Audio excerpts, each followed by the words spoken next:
break, it's bright. Can you stop being bright? What is that?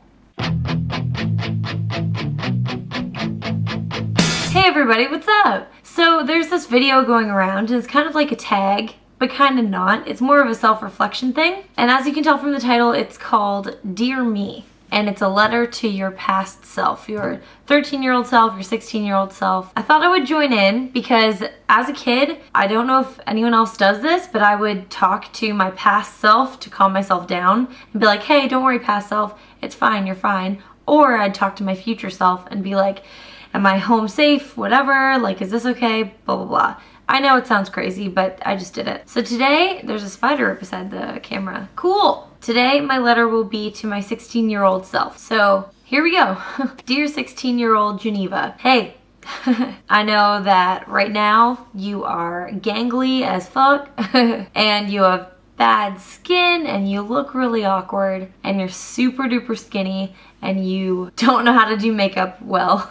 Don't worry about that. That'll come. You're going through a lot of shit. And I know that because I'm you and I've made it through to the other side. Right now you're in grade 11 and you think everybody hates you and you're trying way too hard to make people like you. First of all, the people that you're trying to impress, the people that are bullying you right now, didn't even graduate high school. So you're fine. Don't waste your time with them. Also, the girls that you're fighting with right now that you don't ever think you'll have anything in common with ever again, it'll take a couple years, but you guys are gonna be best friends. Again, don't worry about high school at all. It's just a blip. People who think that high school is the best time of their life, it's probably true for them, but it won't be for you. Your victory lap year will be pretty good. It will be pretty sick. But don't worry, just tough through this time. The best is yet to come. Also, that guy that you just met in the library, the really weird one, the one that interrupted when you and Jess were watching an Ellen DeGeneres video, that's Scott. He's your new best friend. I know, he's really weird, super out there, but he's gonna teach you more about yourself than anyone. And you're actually gonna go to Australia with him. Jess is probably sitting right beside you right now.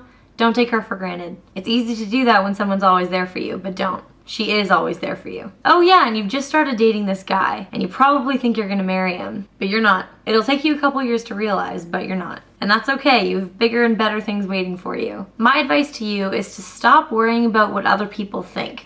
And I know that sounds cliche and you're told that all through high school, but you're not listening to it. You're too focused on if people like you or not that you've completely forgotten whether or not you even like them. It's not worth your time. You're smarter than that. You're gonna do greater than them. Also, don't take your family for granted. Mom and Delaney are number one. They'll always be there. And you need to start appreciating them. Go home and give them a hug. Tell mom I'm sorry. In a couple of years, you're gonna start a YouTube channel and you're gonna love it and you're gonna learn how to be more social and more outgoing. You're gonna learn a lot about yourself. It's gonna be one of the best things that you ever decided to do. You're gonna have a blast in university, but in between your third year and fourth year, you're gonna break your ankle real bad right before you're supposed to go to Europe. I mean, as your 24-year-old self, I haven't been to Europe yet either, which sucks. I know. But if you hadn't broken your ankle and you had gone to Europe, I'm not sure you'd be in Australia right now. Also, don't be sad about breaking up with your boyfriend. If you didn't do that, you wouldn't have gone with Scott to Australia and you wouldn't be living here right now. It'll still be a pipe dream. That's one thing that you have to realize, Geneva. Change is good. Just because when something comes your way, you settle on it, doesn't mean it's the best option. There are so many things that you have plans for that are gonna change for the better. And it's just because you've gotta have the guts to change it. Another thing that you're so not ready for, one of your best friends is gonna pass away. You don't know him yet. His name's Aiden, and his death is gonna shake everything you've ever known. But being with him is gonna change your life. So hold him tight.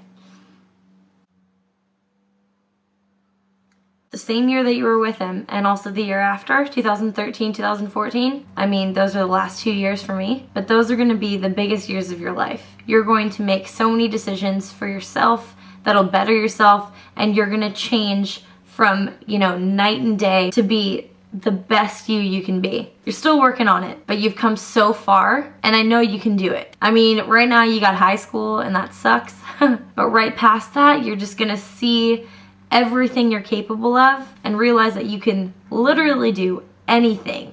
You can do anything if you decide to. You're gonna realize that soon enough. If there's one thing you can take away from this letter past Geneva is appreciate your family, have faith in your friends, and believe in yourself. You're gonna come a long way, Grasshopper. Now this is the part of the video where I ask people to comment or like or subscribe. You don't know what that means yet, but you will. Thanks for listening, Geneva. I'll see you in the future. Let the night come before the price run. Some might run against the test, but those that triumph embrace the fight.